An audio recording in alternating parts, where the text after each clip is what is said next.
Imagine planning your dream wedding, thinking you've found your forever partner, only to discover a trail of secret messages that shatter everything you thought you knew. It starts small, doesn't it? A glance, a hesitation, a shift in tone. At first, you tell yourself it's nothing, but then the silence grows, the doubts creep in, and before you know it, you're unraveling a truth you never wanted to face. How do you confront betrayal when it comes from the person you trusted most? This story isn't just about heartbreak. It's about finding strength in the ruins, learning to rebuild, and discovering the love you truly deserve.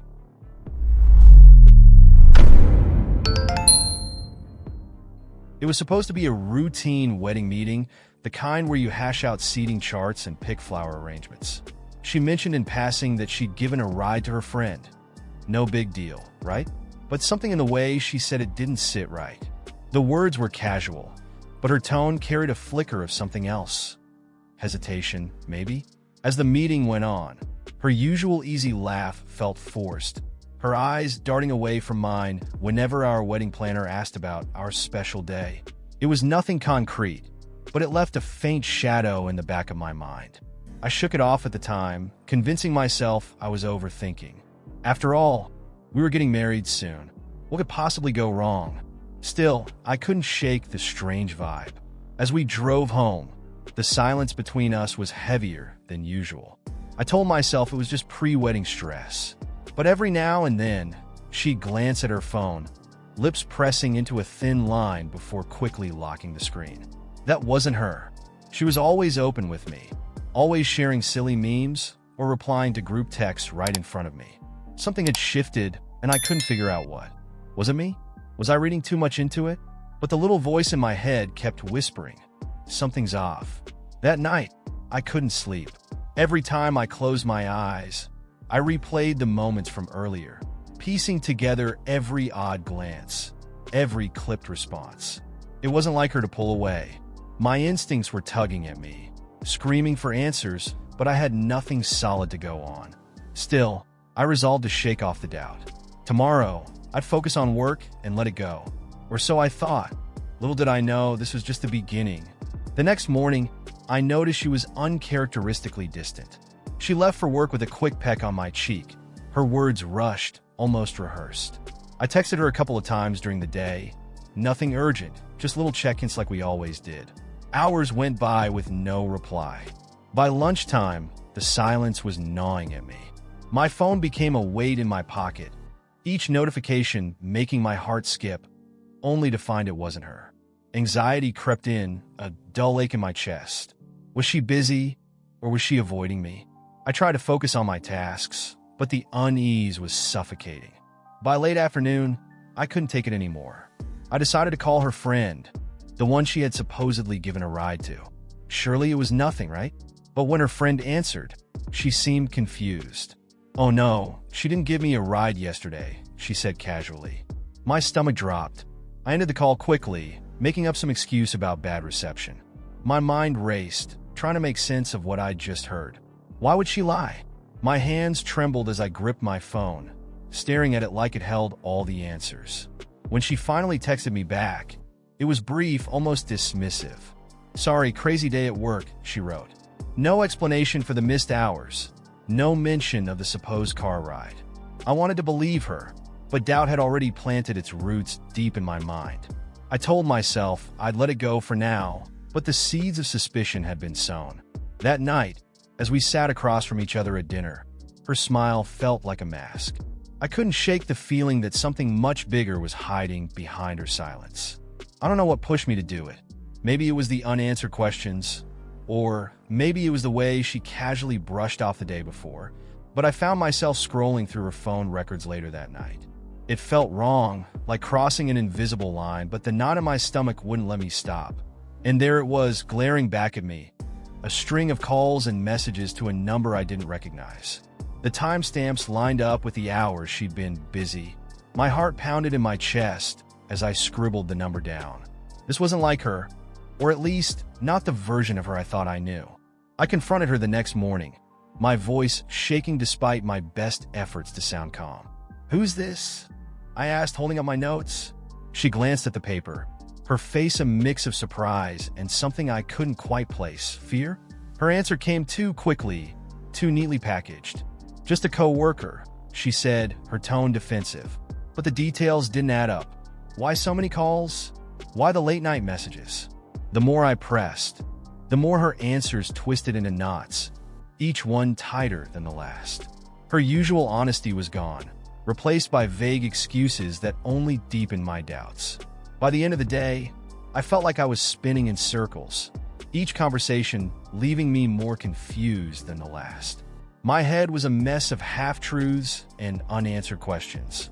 I wanted to believe her, wanted to cling to the life we'd built together, but the cracks were becoming impossible to ignore.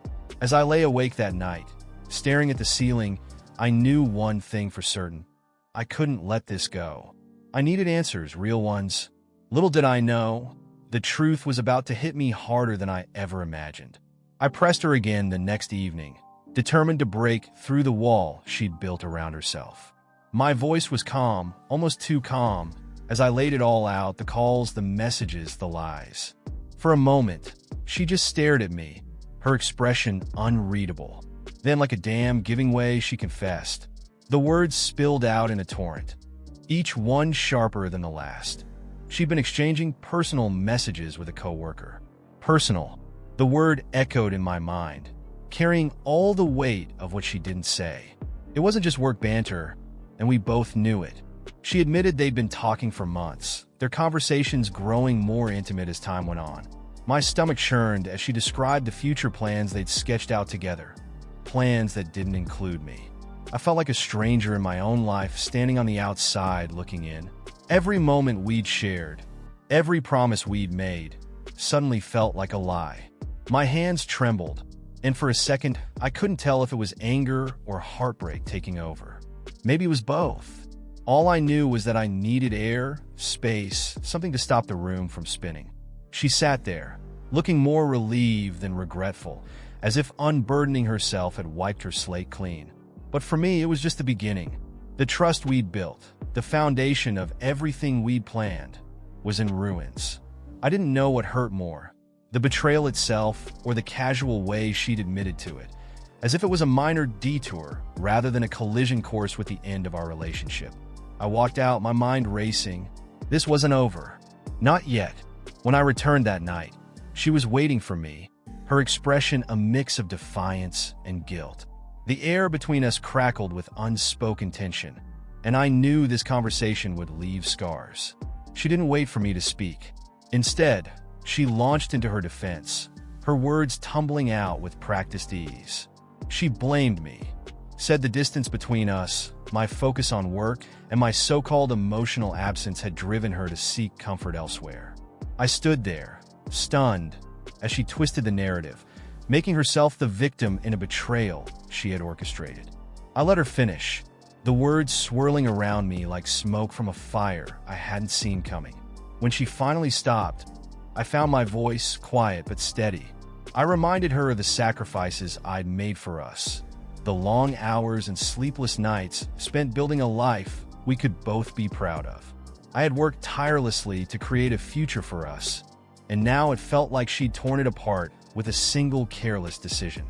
Her eyes flickered, her bravado faltering for a moment, but the damage was done. She had chosen her path, and it wasn't one we could walk together. The argument spiraled, each of us throwing words that cut deeper than we intended. But beneath the anger, there was a painful clarity. We were standing on opposite sides of a chasm that couldn't be bridged. As the night wore on, I realized I wasn't fighting to save us. I was fighting to understand how we'd ended up here. Her excuses, her attempts to shift the blame, only cemented what I already knew. This wasn't just a mistake. It was a betrayal of everything we'd built. And there was no coming back from that. The decision didn't come easily.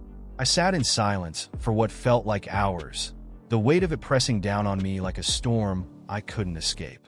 Her words replayed in my mind, each one a reminder of how far we'd drifted from the life we'd planned. Finally, I looked her in the eye, my voice steady but hollow. "This isn't working," I said, and for the first time, the reality of our unraveling hung in the air. She tried to argue, her voice tinged with desperation. But even she knew the foundation of our relationship had crumbled beyond repair. Breaking off the engagement felt surreal, like watching someone else's life play out in front of me. We sat down to discuss the logistics, splitting the house, deciding who would keep the pets, untangling the finances we'd merged in anticipation of a future that no longer existed. It was painful, but there was an eerie sense of relief in finally addressing what we'd both been avoiding. Each conversation was a reminder of what we'd lost. Yet strangely, it felt like the first step toward reclaiming myself. As she packed her things, and I began adjusting to the echo of an emptier home, the gravity of it all hit me in waves. The wedding that had once seemed so close was now just a painful memory, a chapter that would never be written. Friends and family reached out, offering support and advice, but their words barely touched the surface of what I was feeling. Still, a small part of me recognized that this was the right choice. The trust was gone, and without it, there was no foundation to rebuild on. It was over, but I wasn't sure what came next. The hardest part wasn't ending the relationship. It was facing the avalanche of consequences that followed. Canceling the wedding was a logistical nightmare. Every phone call to vendors and venues felt like tearing open a wound. The sympathetic voices on the other end of the line only made it worse, each one reminding me of the dreams we'd so meticulously planned. Telling family and friends was equally gut-wrenching. Their shock and disappointment mirrored my own, and every conversation felt like admitting failure. But amidst the chaos, there was a strange sense of clarity, as if each cancellation was peeling away the layers of a life that no longer fit. Not everything could be undone. Some deposits were refunded, but many weren't, leaving a bitter taste in my mouth. Each loss was a painful reminder of the future that had slipped through my fingers. The unused invitations, the untouched dress, all symbols of a promise broken. I avoided social media, dreading the inevitable questions and whispers that would follow.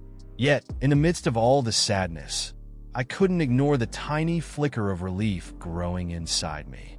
It was like stepping off a ledge and realizing I hadn't fallen. I'd been caught by a truth I couldn't ignore. The days that followed were a blur of packing, planning, and paperwork. It was exhausting, but in the exhaustion, I found a strange kind of peace. The house felt emptier, quieter, but it also felt lighter, as if the walls themselves were sighing in relief. Bit by bit, I started reclaiming my space, not just the physical space, but the emotional one too. I still carried the sting of betrayal, but for the first time in weeks, I felt like I could breathe again. The life I thought I wanted was gone, but maybe that wasn't such a bad thing after all. In the weeks that followed, I found myself standing at the edge of something new, terrifying, but also strangely liberating. I started small, focusing on the things I could control. Mornings became my favorite part of the day, a time to reset and center myself. I began jogging in the park, the rhythm of my feet pounding against the pavement becoming a soothing mantra. Therapy sessions helped untangle the knots in my mind, giving me a safe space to unpack everything I'd been holding on to. Slowly but surely, I started to feel like myself again, or maybe, for the first time, I was discovering who I really was. Hobbies I'd long abandoned became lifelines. Painting, reading, even learning to cook meals that didn't come from a box. It all felt like reclaiming pieces of myself I'd forgotten existed.